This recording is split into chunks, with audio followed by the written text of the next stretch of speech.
Love story. मैं नहीं जानता कि यह मन की प्रवंचना थी, पर रज्जो इसे प्रवंचना ही कहती है।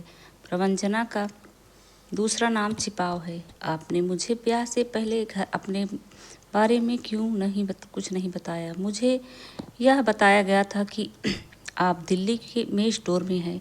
मैंने सोचा था चलो हम सारी उम्र दिल्ली में रहेंगे। मुझे नहीं पता था कि आप फौजी हैं और आपकी बदली होती रहती है। मैं तुम्हें बताना चाहता हूँ, पर मन के भीतर डर था कि फौजी जानकर तुम मना ना कर दो। यह डर हर फौजी के मन में है। अस्थिर जीवन की वजह से अच्छी लड़कियां उन्हें पसंद नहीं करती हैं।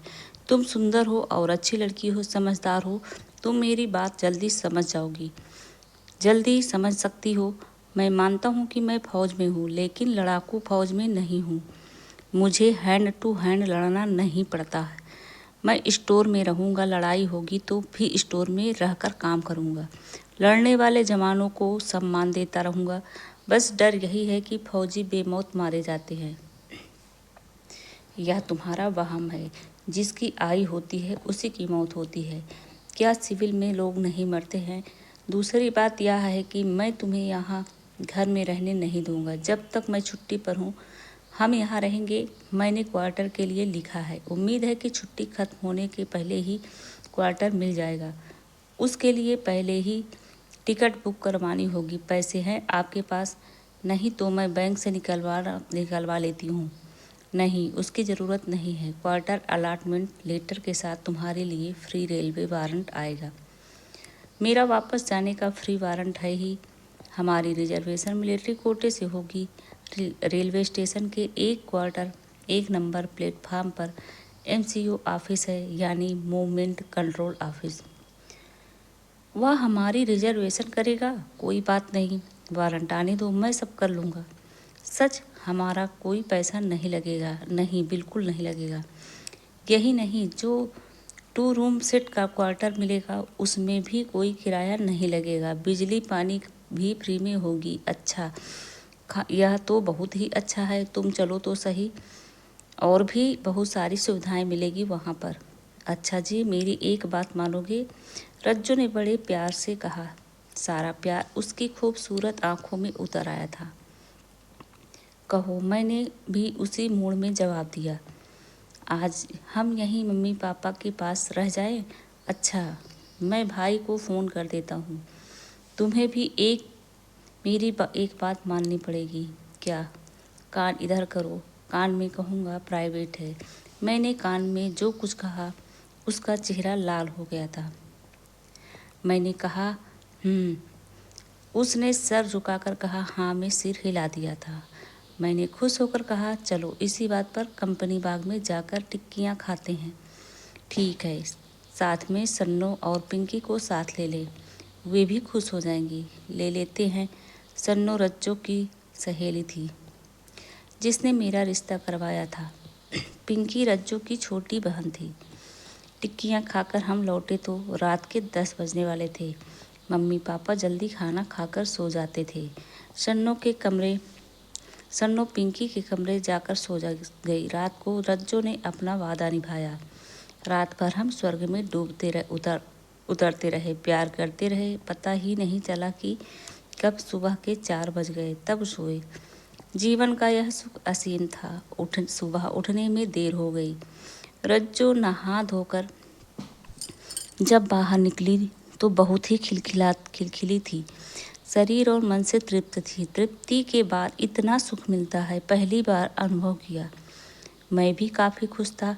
इतने में बाहर से किसी ने मुझे पुकारा। देखा डाकिया था। मैंने लिफाफा लेकर खोला तो रज्जो का रेलवे वारंट था। साथ ही एक लेटर भी था जिसमें सूचना थी कि मुझे भी 50+3 क्वार्टर अलॉट किया गया है। रज्जो ने पूछा क्या लिखा है? उसने पढ़ा और मुझे तुरंत कमरे में ले गई और एक लंबा आलिंगन लिया। वह चुम्बन लेना चाहती थी, लेकिन किसी के आने के डर से मैंने रोक दिया। मेरा पूरा शरीर सिहर उठा था। मैंने पुचकार कर कहा कि मैं रेलवे स्टेशन रिजर्वेशन के लिए जा रहा हूँ। नाश्ता तो करते जाओ। रज्जो ने कहा ठीक है, जल्दी से दे दो। दूसरी क्लास में एसी में बर्थ रिजर्वेशन हो गई थी। 1 सप्ताह पहले जाने की रिजर्वेशन करवाई थी। हमें वहाँ सेटल होने में मदद मिलेगी। माँ और भाई को अच्छा नहीं लगा। माँ ने कहा, घर का खर्चा कैसे चलेगा? मैं आपका अकेला बेटा नहीं हूँ। मैंने अपना दिमाग इस्तेमाल करना शुरू कर दिया। मेरा ब्याह हो चुका है। मेरी पत्नी मेरे साथ जाएगी, साथ रहेगी। मैं रज्जो के यहाँ से आई पेटियाँ को ताला लगाने लगा तो भाई ने कहा, तुम्हारा और रज्जो का कोई सामान यहाँ नहीं रहेगा। मैं आपसे ऐसे ही जवाब की आशा कर रहा था। क्यों माँ, आपका भी यही जवाब है? मैंने भाई और माँ दोनों से कहा, पर वो दोनों चुप रहे। मुझे समझने में देर नहीं लगी। वैसे भी बहन और उसके पति सब कुछ लूट कर ले गए थे। मैंने सन्नो से बात की। उसका भाई रेलवे में था। थोड़ी देर बाद सन्नो के भाई का फ़ोन आया। जीजू, आप कौन सी गाड़ी से दिल्ली जा रहे हैं? कल रात की फ्रंटियर मेल से। ठीक है जीजू, कल मैं अपने साथ कारपेंटर ले आ रहा हूँ। वह सारा सामान पैक कर देगा।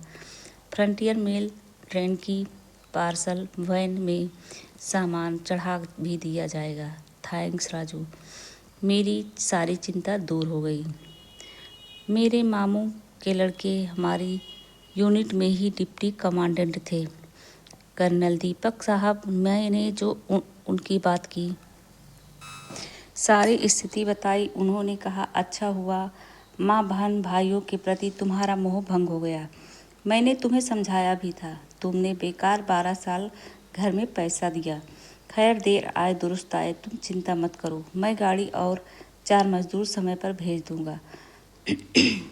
मैंने तुम्हारे क्वार्टर को डिस्टेबल करवा कर साफ करवा दिया है। Thanks sir. थैंक्स नहीं भाई, हूँ तुम्हारा। बड़े दिनों बाद हम एक ही यूनिट में पोस्ट हुए हैं। कुछ मत सोचो, बस आ जाओ, सारे इंतजाम हो जाएंगे। ठीक है भाई साहब। मेरी सारी चिंताएं दूर हो चुकी थी। राजू ने कारपेंटर भेजकर सारा सामान पैक करवा दिया था। गाड़ी चलने के 2 घंटे पहले स्टेशन पर बुलाया गया था। सामान की बुकिंग आराम से हो गई। मेरे और रज्जो के वारंट पर जितने किलो वेट लिखा था, सामान उससे कम निकला। राजू ने सामान पार्सल बोगी में चढ़ाने के लिए वहाँ के मजदूरों से पहले ही सेटिंग कर ली थी। फौजी था।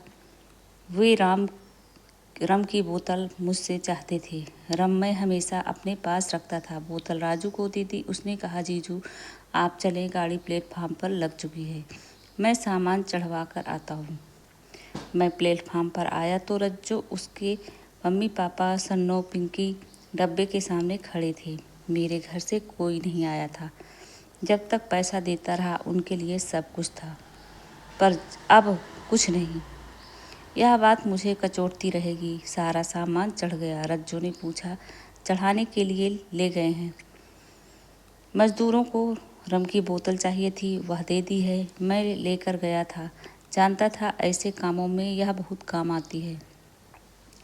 इतने में राजू आ गया और बोला, जीजू सारा सामान चढ़ा दिया है। गार्ड को बोल दिया है कि अम्बाला से वे अगले गार्ड को बोल दे, सामान बिल्कुल ठीक जाएगा। दिल्ली में मैंने अपने दोस्त को कह दिया है कि वह आपकी मदद करे। आपने सामान पार्सल ऑफिस से लेना है, प्लेटफार्म से नहीं। मेरा दोस्त पार्सल ऑफिस में मिलेगा। उसका नाम अशोक है।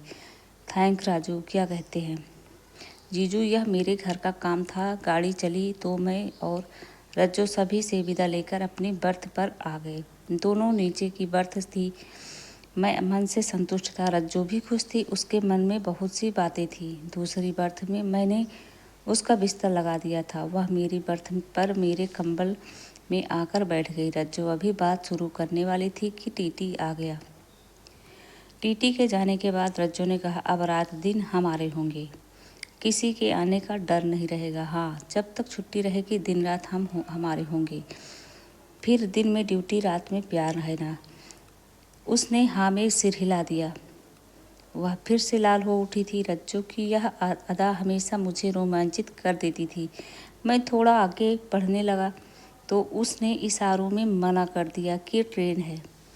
कोई भी आ सकता है। मैंने प्यार से दोनों हाथ सहला दिए। जालंधर आया तो हमारे ऊपर की बर्थ पर 2 लड़कियां आ गईं। वे भी दिल्ली जा रही थी। मम्मी ने रास्ते के लिए खाना दिया था। भूख भी लग रही थी। दोनों ने खाना खाया और अपनी अपनी बर्थ पर लेट गए। दोनों की आंखों में नींद नहीं थी। हम प्यार करना चाहते थे, पर हालात ऐसे थे कि यह संभव नहीं था। दोनों मन मार कर रह गए। रात को कब नींद आई पता ही नहीं चला। सुबह 4 बजे नींद खुली। वासना जोर मार रही थी। साइड की दोनों बर्थ खाली थी। ऊपर दोनों लड़कियों के खर्राटे की आवाज़ आ रही थी। मैं बाथरूम गया। सभी गहरी नींद सो रहे थे। टीटी भी बाथरूम के पास सीट पर ऊंचा ऊँघ रहा था। लौटा तो रज्जो उल्टा लेटी हुई थी। मैंने मन में आया कि अभी प्यार करूं, लेकिन मैं किसी तरह का रिस्क लेना नहीं चाहता था। इसलिए थोड़ा प्यार किया, गाल पर किस किया और अपनी बर्थ पर आ गया। रज्जो की नींद खुल गई थी। शायद उसे मेरे किस लेने का एहसास हो गया था। पूछा, दिल्ली आ गया क्या? नहीं, दिल्ली आने में समय है। रज्जो वॉशरूम गई। लौटी तो मेरे कंबल में आ गई। भविष्य की बातें करते रहे। जहाँ तक हो सका ऊपर से प्यार किया। सुबह 5 बजे पेंट्री वाला चाय लेकर आया। दोनों ने चाय ली। सर्दी में गर्मा गर्म चाय बहुत अच्छी लगती है। मैं कप लेकर बाहर फेंकने लगा तो अचानक मेरा हाथ खूबसूरत गोलाइयों पर लग गया। मैं सिहर उठा। उसने कुछ नहीं पहना था। मैंने पूछा तो उसने कहा, रात को वह ऐसे ही सोती है, पहनने से नींद नहीं आती है। यह सुनकर मैं मुस्कुरा दिया। मेरी आंखों में प्यार के साथ शरारत थी। रज्जो ने पूछा, आप मुस्कुरा क्यों रहे हो? मैंने कहा, जानकर अच्छा लगा, मज़ा आया करेगा। ऐसा सुन वह भी मुस्कुरा दी और खिड़की के बाहर जाने कहाँ खो गई। बाहर अभी अंधेरा ही था। सर्दी में कहीं 7 बजे तक दिन चढ़ता है। गाड़ी आधा घंटा लेट थी। जब दिल्ली पहुंची तो 9 बज चुके थे। आगे कर्नल दीपक साहब का हेल्पर 4 मजदूर लेकर आया हुआ था। रज्जो को एक मजदूर गाड़ी में बैठाकर पार्सल ऑफिस आ गया।